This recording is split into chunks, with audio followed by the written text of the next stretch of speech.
అమ్మ ఓటు నాది. అమ్మ ప్రచారం వల్ల వచ్చే ఓట్లన్నీ నావే. కాదు, నావి. నువ్వు విత్డ్రా చేసుకుంటే మంచిది. నేను నీ ₹1,00,00,000 ఇస్తాను. పట్నం వెళ్ళి ఏదైనా పెద్ద హోటల్ పెట్టుకుని బతుకో. సొంత ఇల్లు కట్టుకుని అందులో అడుగు పెట్టు. తను వెళ్ళేది ఇంట్లో కాదు బ్రదర్, అసెంబ్లీలోకి. ఎక్కడి నుంచో వచ్చి వీళ్ళందరినీ రెచ్చగొడుతున్నావు. నాకు నిద్ర లేకుండా చేస్తున్నావు. మర్యాదగా చెప్తున్నాను, వెళ్ళిపో. వెళ్ళిపో వెళ్ళిపో, లేదా మెంటల్ గాని ఏం చేస్తాను.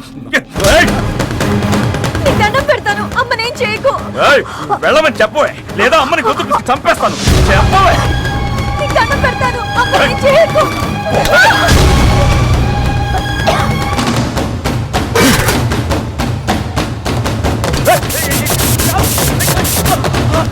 చూడు, పోటీ నీకు నీ చెల్లికి, పగ నీకు నాకు. మధ్యలో అమ్మ జోలికొచ్చావు.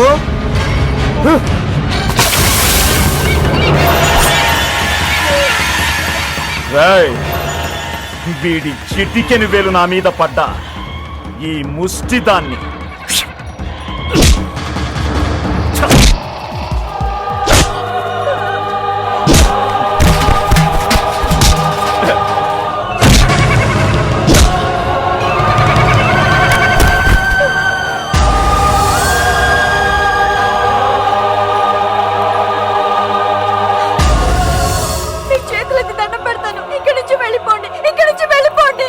రాజకీయాలొద్దు, ఎలక్షన్స్ వద్దు, గొడవలొద్దు. నాకు మా అమ్మ తప్ప ఎవరు లేరు. మీకు దండం పెడతాను, వెళ్ళిపోండి.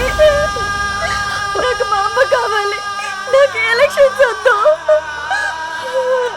చూడు, రాత్రికి రాత్రి విత్డ్రా చేసుకుని ఊరొదిలి వెళ్ళిపోవాలి. తెల్లారేసరికి మీరెవరైనా కనిపించారో అమ్మని లేపేస్తా.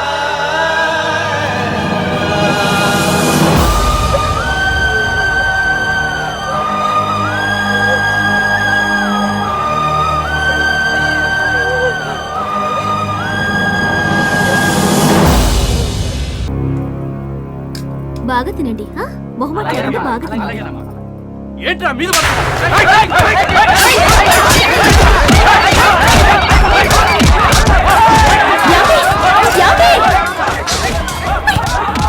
ఆపండి, తీరిక పోచేస్తారేంటి?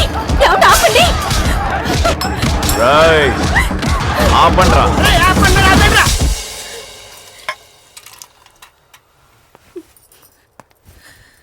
వీళ్ళంతా మనవాళ్లే కదా, వాళ్ళలో వాళ్ళే ఎందుకు కొట్టుకున్నారండి? వాళ్ళు కొట్టుకోవడం లేదు బంగారం. నీ మరదల ఐశ్వర్యకి వెన్నెముకలా ఉన్నాడే శివకాశి, నాకు మేకై కూర్చున్నాడే, వాడు కొట్టాడు. నాకేం అర్థం కావట్లేదండి. శివకాశి నిన్ను చంపడానికి వచ్చాడు బంగారం.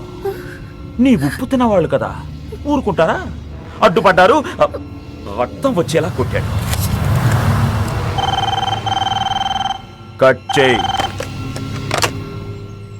శివకాశి రావడం ఏంటి, కొట్టడం ఏంటి? ఏంటంటే కథలు చెప్తున్నారు. ఇది మామూలు కథ. శివకాశి నిన్ను చంపడమే క్లైమాక్స్.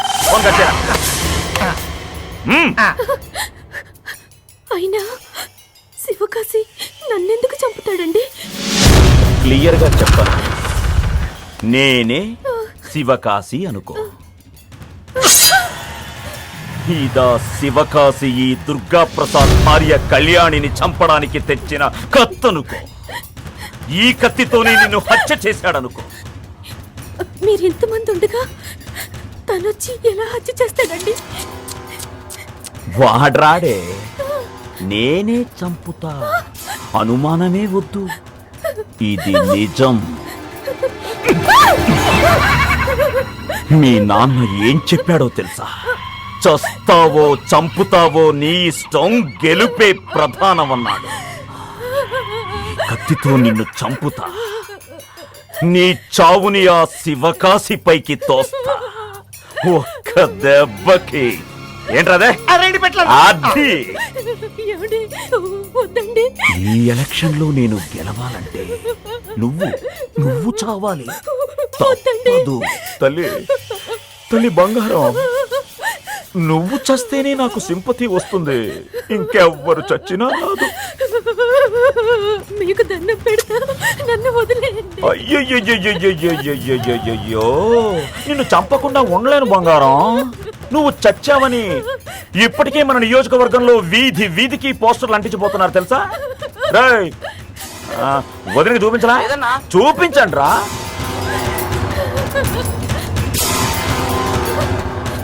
దుర్గా ప్రసాద్ భార్య దారుణ హత్య. రేయ్, తీయండి రా.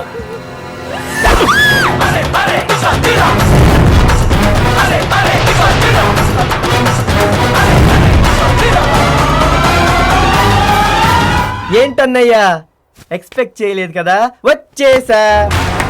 రేయ్, ఫోన్ వస్తే మాట్లాడాలి లేదా కట్ చేయాలి, అంతేగాని బుర్ర లేకుండా ఇలా బోర్లా పెట్టకూడదురా బొట్టు. వినకూడంది వినేసా, వచ్చేసా, చూడకూడంది చూసేసా. దీన్ని చంపి నిన్నెలా ఇరికించాలా అని తల బద్దలు కొట్టుకుంటుంటే చావుని వెతుక్కుంటూ నువ్వే వచ్చావు. నేను చాలా అదృష్టవంతుణ్ణి తమ్ముడు. I love you. నాకు మంచి ఇష్టం ఉండదు, చెడే ఇష్టం. అదే చేస్తాను. ఇప్పుడు నేను నీకు దింపుతా కత్తి.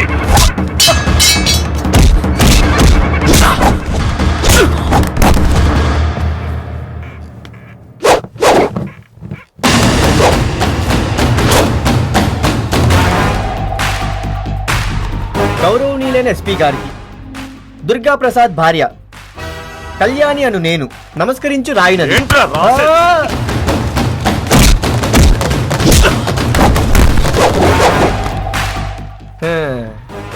ఈ ఉత్తరం ఎవరి నిర్బంధంతో కాకుండా నా ఇష్ట ప్రకారమే రాస్తున్నాను.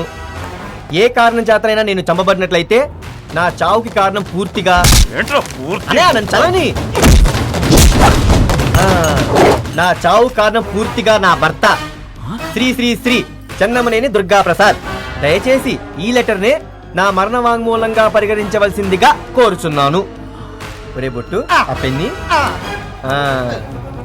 ఇట్లు వదినమ్మా. వద్దు. అవునమ్మా, ఈ లెటరే నీ ప్రాణాలు కాపాడే పోలీస్ బందోబస్తు. పెట్టు వదినమ్మా.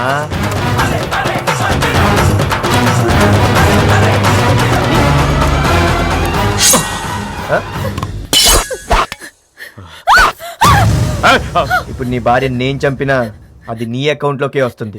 అది నేను చెప్పట్లేదమ్మా, ఈ లెటర్ చెప్తుంది. రేపే ఎలక్షన్, టాప్ టు బాటం మూసు కూర్చో, లేకపోతే నీ భార్యని చంపి ఆ శవం చేతిలో ఈ లెటర్ పెట్టి నీ మావింటి ముందు పడేస్తా. అప్పుడు దిగుద్ది నీకు అసలైన బేకు. వస్తా అన్నయ్య. ఏయ్, క్షమించాలి, మిమ్మల్ని కాపాడటం కోసం ఇలా చేయాల్సి వచ్చింది. ఓటింగ్ అయ్యేంత వరకు మీరు ఇక్కడే ఉండాలి. పెద్ద పేరు మీద మంచి చేస్తానా? నాకు మంచి ఇష్టం ఉండదు, చెడే ఇష్టం. అదే చేస్తాను.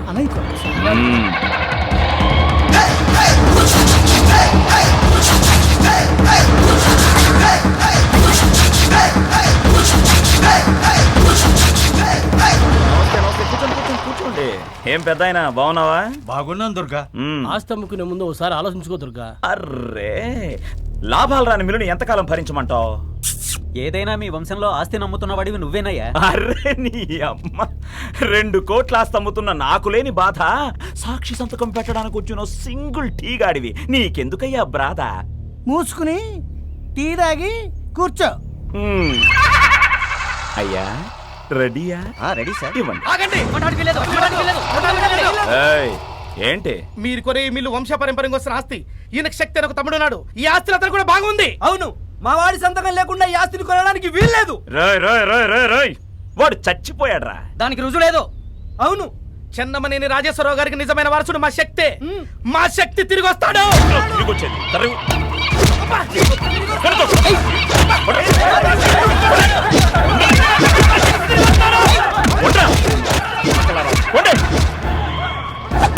కూర్చోండి, కూర్చోండి. పేపర్లు తిండి సంతకం పెడతా. మరి మీ తమ్ముడి విషయం ఏంట్రా? తమ్ముడు తమ్ముడు తమ్ముడు తమ్ముడు వాడు పారిపోయి 15 ఏళ్లయింది. వాడిక రాడు. మీ తమ్ముడు చనిపోయాడని రుజువు కాకుండా మిల్లు కొనడం అంటే ఏయ్, మైండ్ పోయిందా? వాడే లారీ కిందో బస్సు కిందో రైలు కిందో పడి చచ్చుంటాడు, మట్టిలో కలిసిపోయి ఉంటాడు. వాడు తిరిగి రావాలంటే ఆ మట్టిలోంచి మొలిచి రావాలి.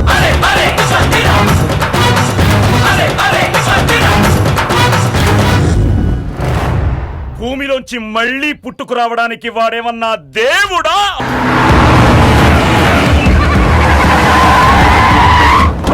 రాయ్, ఎవడ్రా వాడు? తమ్ముడు ఆ?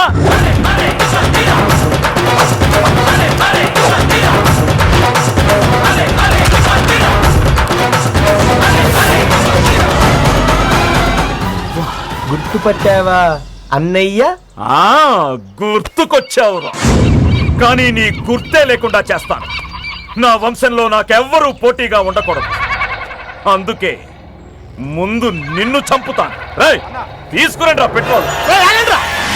అన్నా ఆయన ఎవరో తెలియక ముందు నువ్వు కొట్టమంటే కొట్టావు, తిట్టమంటే తిట్టావన్నా. తమ్ముడని తెలిసాక ఎలా చంపుతావన్నా? నన్నే ఎదిరిస్తావా? అప్పటికన్నా చెన్నమనేని రాజేశ్వరరావు గారు రక్తం మీద తిరుగుబాటు చేసేంత నీచులం కాదన్నా, క్షమించన్నా. నేను తీసుకొచ్చి కలుస్తాను.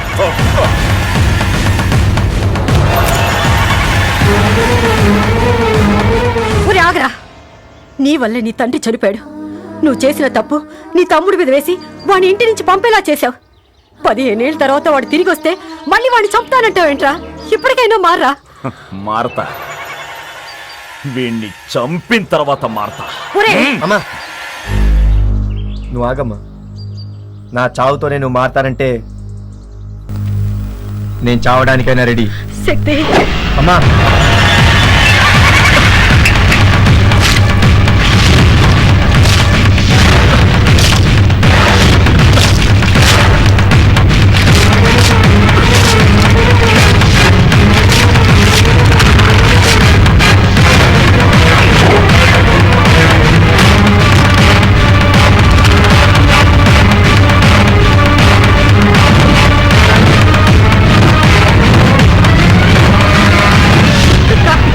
ఇది మంచిది కాదు. నాకు మంచి ఇష్టం ఉండదు, చెడే ఇష్టం. అదే చేస్తాను. వదలండి. వద్దురా. ఒరే, నా మాట వింటా. వద్దురా.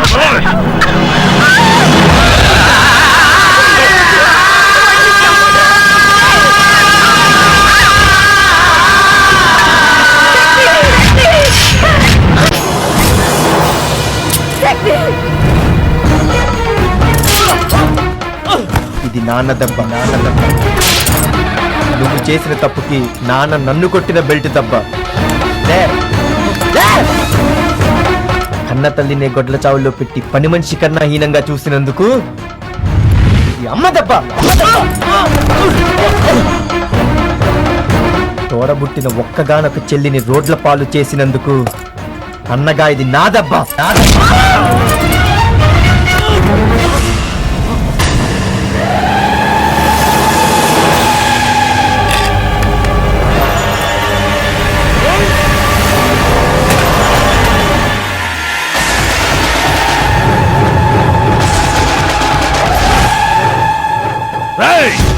వాడిని వేసేయండి రా.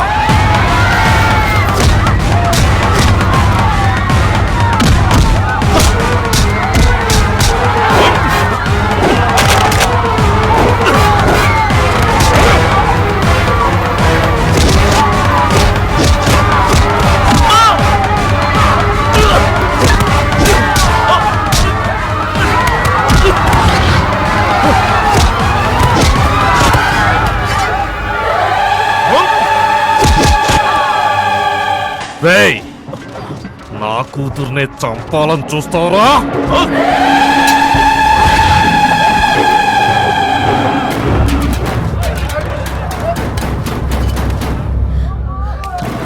శక్తి, వాడు ఎన్ని తప్పులు చేసినా నీ కన్నా వాడు ఎవరి చేతిలోనూ చావకూడదు.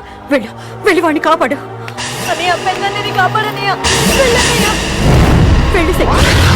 వాడు ఒంట్లోంచి ఒక రక్త బొట్టు పడినా అది వాడిది కాదు, మీ నాందే.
వాణ్ణి నమ్మొద్దు. వాడు పెళ్ళాన్నే చంపాలనుకున్నాడు. రేపు నిన్ను కూడా చంపుతాడు. నీ చేత్తోనే వాణ్ణి చంపే.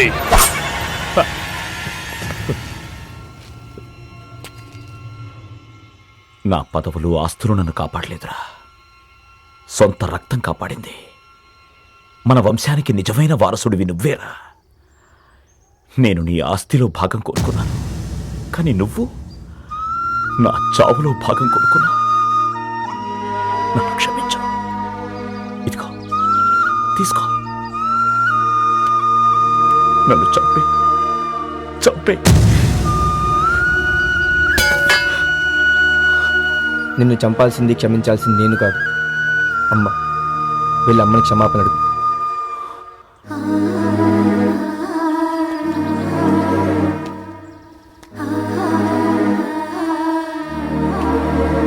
అమ్మా, నన్ను క్షమించు.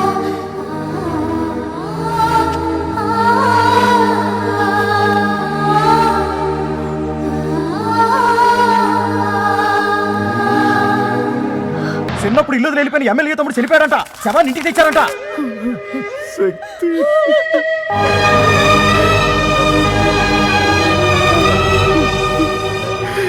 ఎంత పని చేసేవరా శక్తి. ఎప్పుడొస్తావు అని ఎదురు చూసేవాళ్ళు. ఇలా శవంగా వస్తావు. ఊరుకో దుర్గా, ఊరుకో.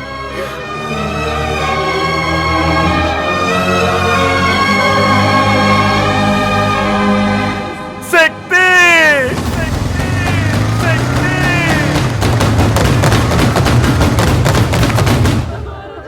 సార్, మాది చాలా బ్యూటిఫుల్ ఫ్యామిలీ అంటూ ఎప్పుడు ఈ ఫోటో చూపించేవాడు సార్. ఎప్పుడు చూసినా అమ్మ, నాన్న, అన్న, చెల్లి అనేవాడు సార్. అమ్మకు చూపించండి. అమ్మ చూడండి అమ్మా.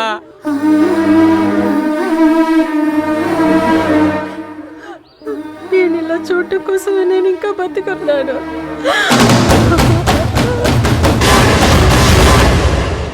వీడొచ్చాడేంట్రా? ఒరిజినల్ తెచ్చాడేమో. అయ్యయ్యో, ఎంత ఘోరం జరిగిపోయింది అన్నయ్య.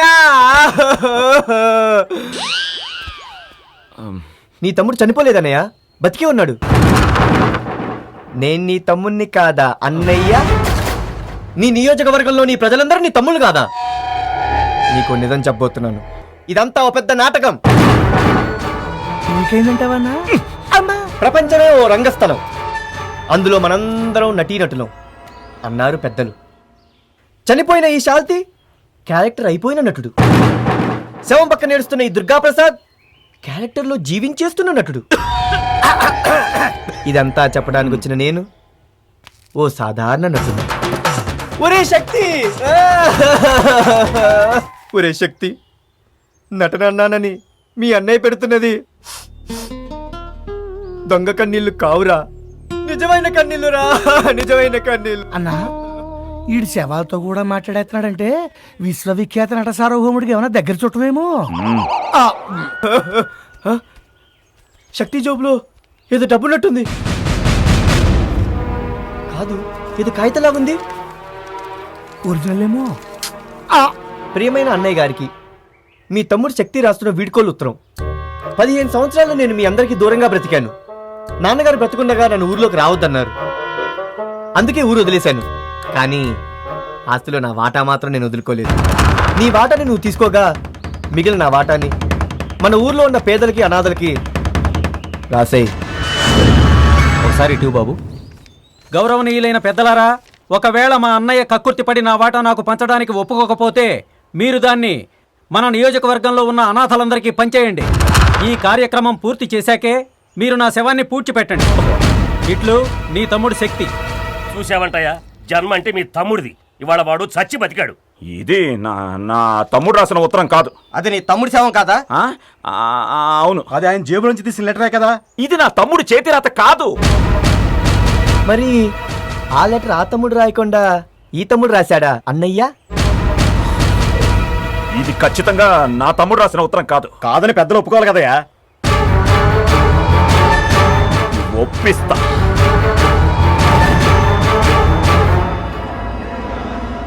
ఇదిగో, ఇది చిన్నప్పుడు మా తమ్ముడు రాసుకున్న నోట్బుక్. 2 రాత్రులు ఒకటేనా చూడండి. 2 రాతలు ఒకటే. సంతకం కూడా పుస్తకంలో చేసినట్టే ఉంది. అయితే ఆస్తి అనాథకు పంచేదాకా తమ్ముడిని పూచిపెట్టకూడదా? రాయ్ రాయ్, ఆస్తిలో ఒక్కడు కూడా వాటా అడగడానికి వీల్లేదు. అయితే శవాన్ని కూడా తీయడానికి ఏయ్, వీడు నా తమ్ముడు కాదు. ఆస్తిలో వాటా ఇవ్వాల్సి వస్తుందని మాట మారుస్తున్నావా అన్నయ్య? ఇదిగో ఇప్పుడు దాకా తమ్ముడు అన్నావు, మళ్ళీ కాదంటావే? ఆ స్థానాలకు పంచనంటే ఎలాగయ్యా? పంచు. చెప్పండ్రా. ఊరి ప్రజలందరూ మమ్మల్ని క్షమించాలి. మేము గవర్నమెంట్ హాస్పిటల్లో వార్డ్ బాయ్స్. ఓ అనాథ శవాన్ని తీసుకొచ్చి అది శక్తి శవంగా నమ్మించమన్నారు. ఏదో డబ్బు కక్కుర్తిపడి మేము ఆడిన నాటకం ఇది. ఆ ఫోటో కూడా ఆయన ఇచ్చిందే. మమ్మల్ని క్షమించి వదిలేస్తే మా శవాన్ని తీసుకొని పారిపోతాం. ఒరేయ్, చిన్నని చచ్చిపోయాడని అబద్ధం ఎందుకు చెప్పావు? ఇలాగేనా అమ్మ కడుపు కొద్ది పెంచాలని చూస్తున్నావా? ఏయ్, ఏంటి అరుస్తా? నన్నే ఎదిరిస్తావా? గొంతు పిసికి చంపేస్తా. నువ్వెవడివిరా చెయ్యి తీయమంటానికి? అక్కా చెల్లున్న ప్రతి వారికి అడిగే హక్కుందిరా. రాయ్, రాయ్, ఇది మా కుటుంబ విషయం. ఏంట్రా కుటుంబ విషయం? ఆ? చెల్లిని ఇంటికి పిలిచి సీమంతం చేస్తే అది కుటుంబ విషయం. అదే చెల్లికి జీవితాంతం అండగా ఉంటే అది నా కుటుంబ విషయం. అంతేగాని మర్డర్ చేసేది మా కుటుంబ విషయం అంటే ఇక్కడున్న వాళ్ళు ఎవరు ఊరుకోరు. చేతీరా, మిగతావా నన్ను తీయమంటావా? దుర్గా చేతి పెద్ద అని చెప్తున్నాడుగా, దుర్గా చేతి.